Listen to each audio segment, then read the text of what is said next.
John chapter 19. So then Pilate took Jesus and scourged him. And the soldiers twisted a crown of thorns and put it on his head, and they put on him a purple robe. Then they said, "Hail, King of the Jews!" And they struck him with their hands. Pilate then went out again and said to them, "Behold, I am bringing him out to you, that you may know that I find no fault in him." Then Jesus came out, wearing the crown of thorns and the purple robe. And Pilate said to them, "Behold the man." Therefore, when the chief priests and officers saw him, they cried out, saying, "Crucify him! Crucify him!" Pilate said to them, "You take him and crucify him, for I find no fault in him." The Jews answered him, "We have a law, and according to our law he ought to die, because he made himself the Son of God." Therefore, when Pilate heard that saying, he was the more afraid, and went again into the praetorium, and said to Jesus, "Where are you from?" But Jesus gave him no answer. Then Pilate said to him, "Are you not speaking to me? Do you not know that I have power to crucify you and power to release you?" Jesus answered, "You could have no power at all against me unless it had been given you from above. Therefore the one who delivered me to you has the greater sin." From then on Pilate sought to release him. But the Jews cried out, saying, "If you let this man go, you are not Caesar's friend. Whoever makes himself a king speaks against Caesar." When Pilate therefore heard that saying, he brought Jesus out and sat down in the judgment seat, in a place that is called the Pavement, but in Hebrew Gabbatha. Now it was the preparation day of the Passover, and about the 6th hour. And he said to the Jews, "Behold your king." But they cried out, "Away with him! Away with him! Crucify him!" Pilate said to them, "Shall I crucify your king?"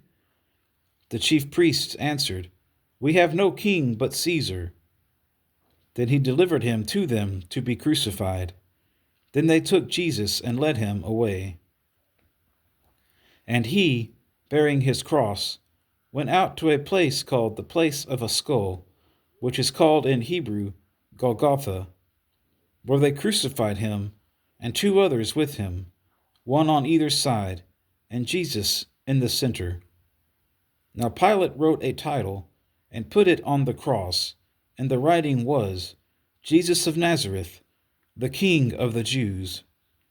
Then many of the Jews read this title, for the place where Jesus was crucified was near the city, and it was written in Hebrew, Greek, and Latin. Therefore the chief priests of the Jews said to Pilate, "Do not write the King of the Jews."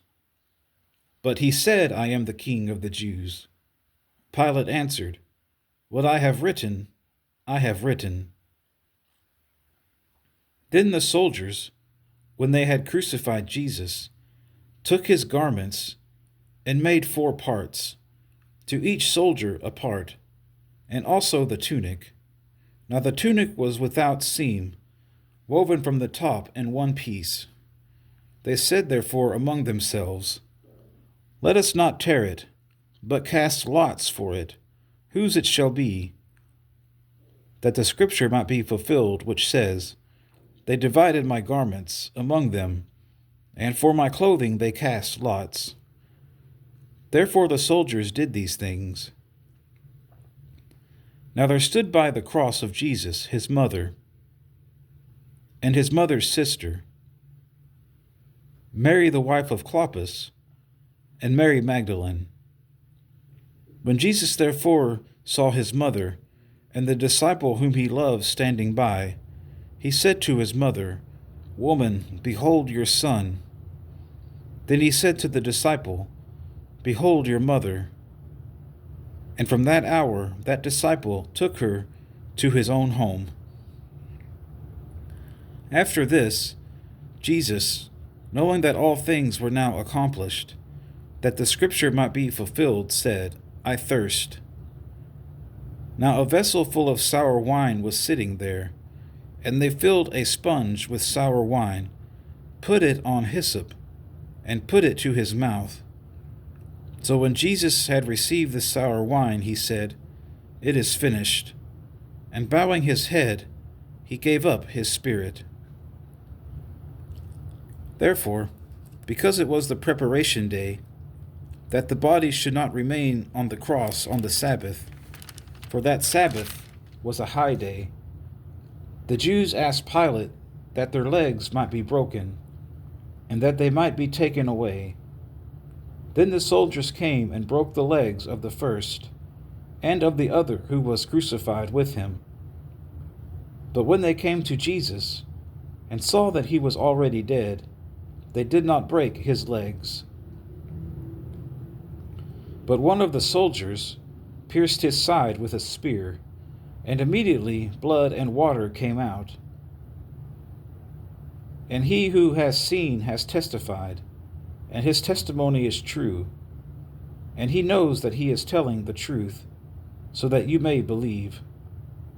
For these things were done that the scripture should be fulfilled. Not one of his bones shall be broken. And again another scripture says, They shall look on him whom they pierced. After this, Joseph of Arimathea, being a disciple of Jesus, but secretly, for fear of the Jews, asked Pilate that he might take away the body of Jesus. And Pilate gave him permission. So he came and took the body of Jesus. And Nicodemus, who at first came to Jesus by night, also came bringing a mixture of myrrh and aloes, about 100 pounds. Then they took the body of Jesus and bound it in strips of linen with the spices, as the custom of the Jews is to bury. Now in the place where he was crucified there was a garden, and in the garden a new tomb in which no one had yet been laid. So there they laid Jesus, because of the Jews' preparation day, for the tomb was nearby.